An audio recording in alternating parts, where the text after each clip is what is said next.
Hi guys, ಎಲ್ಲರಿಗೂ ನಮಸ್ಕಾರ. Welcome back to my YouTube channel.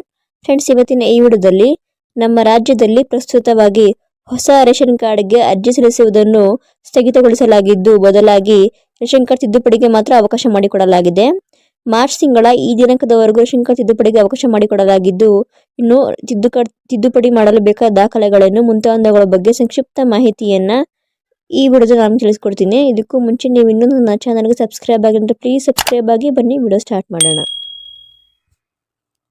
ಪ್ರಮುಖ ದಾಖಲೆಗಳಲ್ಲಿ ಪಡಿತರ ಚೀಟಿ ಕೂಡ ಒಂದಾಗಿದೆ. ಈಗಾಗಲೇ ರಾಜ್ಯದಲ್ಲಿ ಹೊಸ ಪಡಿತರ ಚೀಟಿಗೆ ಅರ್ಜಿ ಸಲ್ಲಿಸುವ ಪ್ರಕ್ರಿಯೆಯನ್ನು ನಿಲ್ಲಿಸಲಾಗಿದೆ. ಆದರೆ ಕಾರ್ಡ್ ತಿದ್ದುಪಡಿ ದಿನಾಂಕವನ್ನು ಮಾತ್ರ ವಿಸ್ತರಣೆ ಮಾಡಲಾಗಿದೆ. ಹಾಗಾದರೆ ಎಲ್ಲಿವರೆಗೂ ಹಾಗೂ ಯಾವೆಲ್ಲ ದಾಖಲೆ ಬೇಕು ಎನ್ನುವ ಸಂಪೂರ್ಣ ಮಾಹಿತಿಯನ್ನು ಇಲ್ಲಿ ನೀಡಲಾಗಿದೆ, ಗಮನಿಸಿ.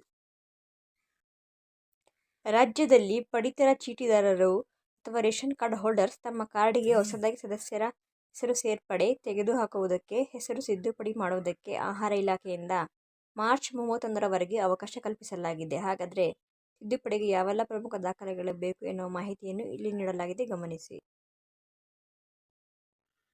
ತಿದ್ದುಪಡಿ ಸಮಯಗಳ ವಿವರ.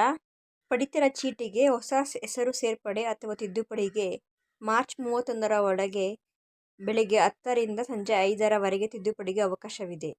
ಪಡಿತರ ಚೀಟಿದಾರರು ಹೊಸ ಸದಸ್ಯರ ಸೇರ್ಪಡೆ, ವಿಳಾಸ ಬದಲಾವಣೆ, ಹೆಸರು ತಿದ್ದುಪಡಿಗೆ ಎಲ್ಲೆಲ್ಲಿ ಅವಕಾಶ?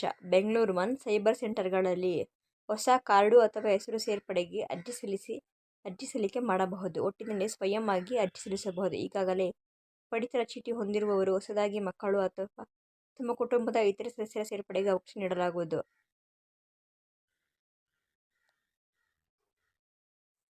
http://ahar.kr.nic.in ವೆಬ್ಸೈಟ್ಗೆ ಭೇಟಿ ನೀಡಬಹುದಾಗಿದೆ. ಈ ಲಿಂಕನ್ನು ನಾನು ಡಿಸ್ಕ್ರಿಪ್ಷನ್ನಲ್ಲಿ ಹಾಕಿರ್ತೀನಿ, ದಯವಿಟ್ಟು ಚೆಕ್ ಮಾಡ್ಕೊಳ್ಳಿ. ಹೊಸ ಹೆಸರು ಸೇರ್ಪಡೆ ವಿಧಾನಗಳು. ನಿಮ್ಮ ಮಗುವಿನ ಹೆಸರು ಪಡಿತರ ಚೀಟಿಯಲ್ಲಿ ಇಲ್ಲದಿದ್ದರೆ ನೀವು ಅದನ್ನು ಸೇರಿಸಬಹುದು. ಇದರ ಪ್ರಕ್ರಿಯೆ ತುಂಬ ಸುಲಭವಾಗಿದೆ. ಮೊದಲು ನಿಮ್ಮ ರಾಜ್ಯದ ಆಹಾರ ಪೂರೈಕೆ ಇಲಾಖೆಯ ಅಧಿಕೃತ ವೆಬ್ಸೈಟ್ಗೆ ಹೋಗಬೇಕು. ನಂತರ ಆಗಲೇ ಮೇಲೆ ಹೇಳಿದ್ದನ್ನು ಅದೇ ವೆಬ್ಸೈಟ್ಗೆ ಭೇಟಿ ನೀಡಬೇಕು. Thank you guys. ಯಾವೆಲ್ಲ ದಾಖಲೆಗಳು ಬೇಕು? ಮಗುವಿನ ಹೆಸರನ್ನು ಪಡಿತರ ಚೀಟಿಯಲ್ಲಿ ಸೇರಿಸಲು ಬಯಸಿದರೆ ಇದಕ್ಕಾಗಿ ನಿಮಗೆ ಕೆಲವು ದಾಖಲೆ ಬೇಕಾಗುತ್ತವೆ.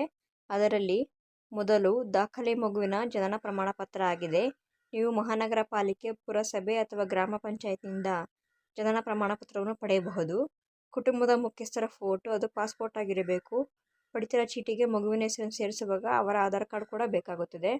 ಆನ್ಲೈನ್ನಲ್ಲಿ ಪಡಿತರ ಚೀಟಿಗೆ ನಿಮ್ಮ ಕುಟುಂಬದ ಯಾವುದೇ ಸದಸ್ಯರ ಹೆಸರನ್ನು ಸೇರಿಸಲು ನೀವು ನಿಮ್ಮ ರಾಜ್ಯದ ಆಹಾರ ಸರಬರಾಜು ಇಲಾಖೆಯ ಅಧಿಕೃತ ವೆಬ್ಸೈಟ್ಗೆ ಭೇಟಿ ನೀಡಬೇಕು. Thank you guys.